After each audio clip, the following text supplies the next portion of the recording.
Hi, fourth graders. Welcome to week 3 of vocabulary. You should have your journal handy and something to write with because, as you know, you're getting used to day 1. Our routine is to fill in our graphic organizer inside the journal with our 5 new words for the week. So without further ado, here are our 5 new words. I'm going to read you a sentence and the new word is underlined, and I want you to think about what that word might mean as you hear it in the context of the sentence. My previous teacher was very tall. Previous, my previous teacher. Let's see, we'll find out later what that word means. I have to make frequent trips to the store for my mom. Frequent, I have to make frequent trips. I wonder what frequent could mean. I made the assumption that you would like lemonade. Assumption. Another new word. Every fall, we go to the annual pumpkin festival. Annual. I wonder if there's some clues in that sentence that tell you what annual might mean. Fill in the bubble to indicate the correct answer. Indicate is our 5th vocabulary word for the week. So let's have a look at what these words mean. Hopefully you've gotten some clues from the sentences. Our first word is previous, and that means what was going on before, or what was before. It's an adjective, which means it's a describing word, so it's describing something else. So remember our sentence, my previous teacher? It's describing the teacher. My previous teacher.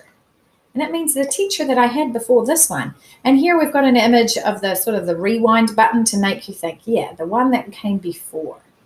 And a sentence that we might use for that would be, the previous day was rainy.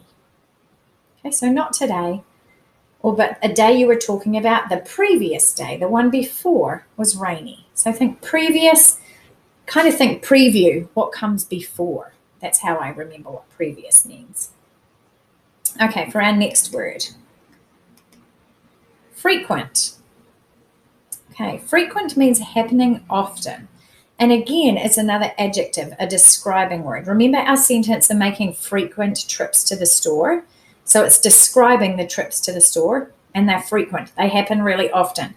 And I have some pictures here of some water bottles because we should be drinking frequently throughout the day to keep hydrated. So it should be happening often that we're drinking our water. I've got my Spruce Dragon water bottle that I always have beside me when I'm teaching. Okay, so I want to frequently be drinking. So a sentence might be, her coughing was becoming more frequent. So it was happening more and more often because frequent means often. Okay. The next word, assumption. The belief that something is true. And that is actually a noun because it's a thing. When we make an assumption, we're making a decision about what we believe is true. So, and I've got a picture of a detective here because I don't know, maybe you've heard of Sherlock Holmes or Nancy Drew or the Hardy Boys or some other detectives, and they look at different clues and they kind of make some assumptions about what they think might be true.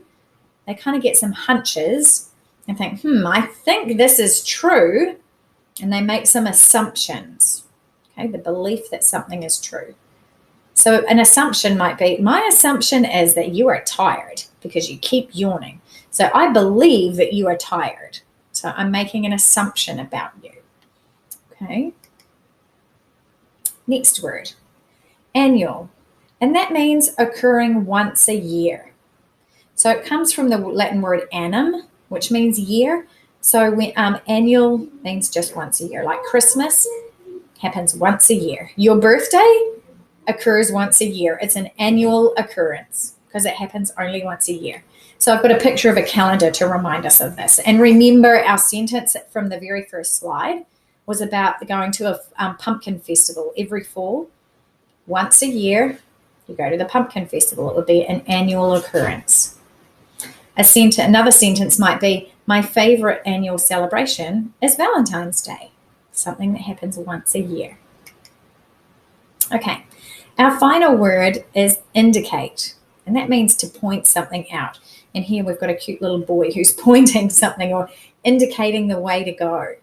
So when you're indicating something, you're pointing it out. And that's a verb, which is an action. Okay? So remember our sentence at the start was fill out the bubble to indicate the correct answer. So on a multiple choice question, you're going to indicate which answer you think is correct by clicking on the circle, right, for your answer. Or another sentence might be, I will indicate which direction to go. When I'm driving in the car and I come to an intersection and I want to turn, I put on my indicator so that my lights flash to indicate which direction my vehicle is going to be turning, okay? So I'm pointing out or indicating where I want to go. So those are our 5 words for the week. I think they're kind of good ones. So you have your vocab journal and you are going to turn to the graphic organizer. You've got 10 words already filled in. 10 words you've already learned. And after today, you will have 15. So you are just learning. Fill in each word in this oval in the middle. So here I've got previous. Fill in the definition, happening before or going before. Put the definition in. And then the sentence. You could choose your own sentence or you could use mine. My previous teacher was very tall. Okay, so do that for each of your 5 words. If you need to watch back through this video to get some suggestions, you can do that. You can come up with your own sentences.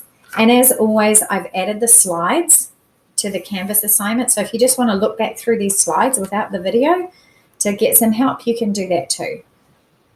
Okay, I really hope by the time you finish doing this, you'll have a really good understanding of these 5 words for the week.